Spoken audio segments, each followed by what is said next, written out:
మన గుంతకల్ న్యూస్ ని లైక్ చేయండి, షేర్ చేయండి, సబ్స్క్రైబ్ చేయండి. మన గుంతకల్ న్యూస్ లో లైక్ చేయండి, సబ్స్క్రైబ్ చేయండి అండ్ షేర్ చేయండి. థాంక్యూ. మన గుంతకల్లు న్యూస్ కి స్వాగతం.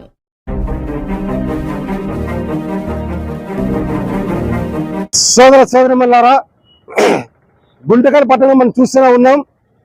రోజు రోజుకి విస్తరిస్తూ ఉంది. జనాభా విపరీతంగా పెరిగిపోతున్నారు. దానికి తగ్గట్టుగా రోడ్లు విస్తీర్ణత ఉండాల్సింది పోయి ఇంకా రోడ్లు కుదించుకోబోతున్న పరిస్థితి మనం చూస్తూనే ఉన్నాం. ఇరుపక్కల ఎక్కడ చూసినా ప్రధాన రహదారులన్నీ ఆక్రమణకు గురవుతున్నాయి. కానీ అధికారులు మాత్రము పట్టినట్లు ఉన్న పరిస్థితి మనకి కనిపిస్తా ఉంది. ఒక పక్క మరొక పక్క ప్రమాదాలు ఎక్కువ జరుగుతున్నాయి.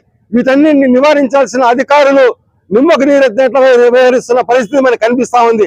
దీనిలో ప్రధానంగా ఈ మధ్య కాలంలో మనం చూస్తూనే ఉన్నాం. రైల్వే స్టేషన్ రోడ్డు ఉంది.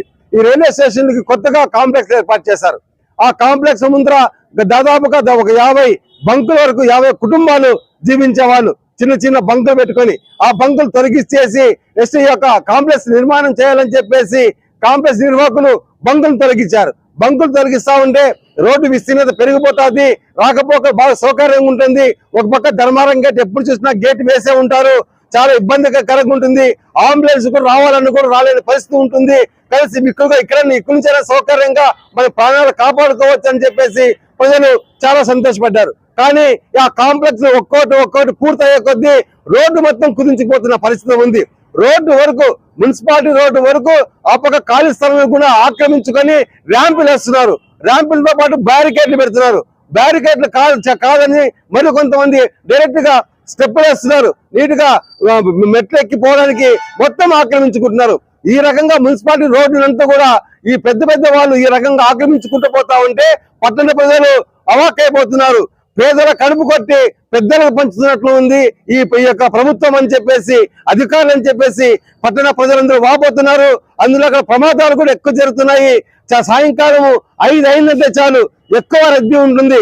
రైల్వే ఉద్యోగస్తులు కావచ్చు, రాకపోకలు కావచ్చు, రైల్వే స్టేషన్ పోవాలంటే అదే దారి, రైల్వే స్టేషన్ పోవాలంటే దారి.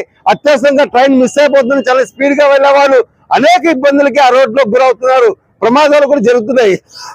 ఈ ప్రమాదాలని నివారించాల్సిన పాలకులు, అధికారులు కూడా ఏ మాత్రం పట్టించుకునే పరిస్థితి లేదు. నడి రోడ్డులో అక్కడ రైల్వే స్టేషన్ పోయే దారిలోనే శుభప్రదం కాంప్లెక్స్ ముందరే పెద్ద ఎత్తున గుంతలు ఉంటున్నాయి. ఆ గుంతలు వాళ్ళ ముందరేమో ర్యాంపులు వేస్తున్నారు. కానీ నడి రోడ్లో చూసే గుంతలు, ప్రమాదాలు జరుగుతున్నాయి. వాటిని పట్టించుకునే నాదులు లేకుండా పరిస్థితి ఉంది. కాబట్టి మున్సిపల్ అధికారులు వెంటనే స్పందించి ఆ ఒక అడ్డుగోలుగా ఏవైతే పెడుతున్నారో ర్యాంపులు కావచ్చు, బ్యారికేడ్లు కావచ్చు, స్టెప్స్ కావచ్చు, వాటన్నిటి తొలగించి మన మున్సిపాలిటీ పరిధిలో మన రోడ్డు విస్తీర్ణత ఎంత ఉంది దాన్ని మనం తీసుకొని ఆ ప్రజలకు సౌకర్యవంతంగా కల్పించాల్సిన బాధ్యత ఈ యొక్క అధికారులది, ప్రభుత్వం మీద ఉంది. వెంటనే స్పందించి వాటిపైన చర్యలు తీసుకోవాలా. లేని పక్షంలోనే అక్కడే ఎక్కడైనా కాంప్లెక్స్ కడుతున్నారో అక్కడే మేము ఆందోళన దిగుతాము, అక్కడే నిరాహార దీక్షలు కూడా కూర్చుంటామని చెప్పేసి ఈ అధికారులకి, ప్రభుత్వానికి హెచ్చరిస్తూ సెలవు తీసుకుంటున్నాం.